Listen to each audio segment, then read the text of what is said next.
안녕하십니까. 신후 법률사무소의 김용대 변호사입니다. 오늘은 제주신용보증재단의 구상금 청구 소송에 대한 한정승인 대응 사례에 대해서 말씀드리도록 하겠습니다. 이제 A씨가 저희 상속인 분이자 의뢰인 분이신데, 이거는 좀 됐어요. 좀 된 사건인데 결정은 굉장히 최근에 났어요. 2022년 7월경 법원으로부터 소장을 받은 거예요. 망 X씨가 2013년경 제주신용보증재단이 보증하에 금융기관으로부터 대출을 받은 거예요. 근데 결국은 대출을 갚지 못해서 제주신용보증재단이 대의변제를 했고, 그러면 뭐가 들어오죠? 대의변제를 한 사람이 구상금 청구 소송이 들어오잖아요.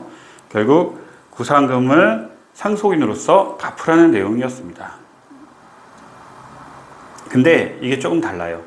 이거는 A씨는 망 X씨가 돌아가시고 나서 2020년 11월경, 왜냐하면 돌아가실 경우는 거의 그쯤에 돌아가시자마자 아버지가 좀 채권 채무 관계가 복잡했기 때문에 돌아가시자마자 한정 승인 수리 결정을 받았어요. 그리고 한정 승인 수리 결정을 받고 그 조금 있는 적국 재산조차도 각 채권자들한테 상속 재산에 대해서 배당을 완료한 상태였습니다. 그래서 이거에 대해서 배당을 다 완료했는데 이거에 대해서 어떻게 해야 되느냐에 대해서 저희 법률사무소로 찾아온 거죠.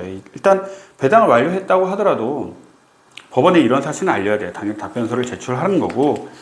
그래서 이것도 똑같아요. 결국은 대법원 판례의 취지에 따라서 대법원 판례가 2003-30968 판결이에요. 읽어드리면 간략하게, 상속의 한정 승인은 채무의 존재를 한정하는 것이 아니라, 즉 채무의 유무, 상속의 한정 승인 채무의 유무를 한정하는 것이 아니라 단순히 그 책임의 범위를 한정하는 것에 불과하기 때문에 상속의 한정 승인이 인정되는 경우에도 상속 채무가 존재하는 것으로 인정되는 이상, 즉 상속 채무는 결국 남잖아요. 상속 채무는 결 책임 범위가 축소되는 거지. 상속 채무의 전부에 대한 이행 판결을 선고하여야 한다. 즉 법원으로서는 상속 재산이 없거나 그 상속 재산이 상속 채무의 변제에 부족하다고 하더라도 상속 재산 전부에 대한 이행 판결을 선고해야 한대요. 대신 강제 집행은 고유 재산, 상속인의 고유 재산에 대해서만 강제 집행을 할 수 없는 성질을 가지므로 집행력을 제한하기 위하여 상속 재산의 한도에서만 집행할 수 있다는 취지를 명시하여야 한다. 즉 똑같은 거예요. 통상의 한정 승인 화해 공고 결정과 똑같습니다. 이렇게 배당 절차를 완료한 사건이라고 하더라도, 배당 절차를 완료했으니까 진짜 적국 재산이 하나도 없잖아요. 제로잖아요.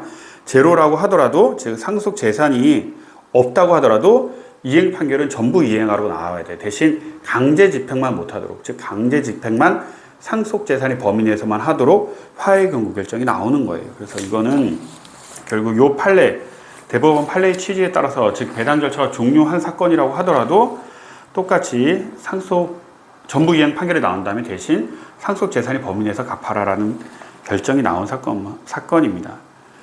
요거에 대해서 이제 난 배당이 끝났으니까 법원에서 아무것도 제출하지 않으면 나중에 내 재산에까지 강제 집행이 들어와요. 그래서 꼭 답변서를 제출하시고 꼭 한정승인 결정문과 함께 이런 취지로 화해 공고 결정을 해달라고 요청해야 돼요. 왜냐면 판결을 받아버리면 자칫하면 내가 소송 비용을 부담해야 될 수도 있어요. 왜냐면 소송 비용은 피고가 부담한다고 나오면 그 소송 비용, 그 소송 자체는 결국 내가 피고잖아요.